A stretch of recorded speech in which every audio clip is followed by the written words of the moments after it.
Win பண்ணிடுவோன்னு தோணலை, win பண்ணிடணும்னு தோணுச்சு. பேசும்போது பிஆர் இருந்தாங்களா இல்லை?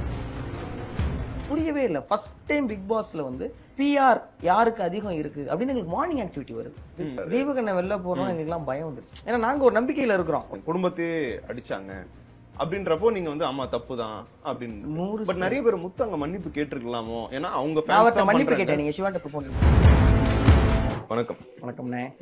முத்து எப்போ நம்ம வின் பண்ணிடுவோம் அப்படின்றத உனக்கு ஒரு செல்ஃப் தாட் வந்திருக்கும்ல, ஓகே நம்ம வின் பண்ணிடுவோம் அப்படின்றது.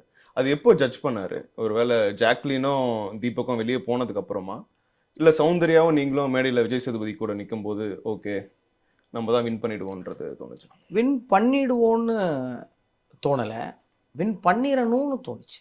ம்.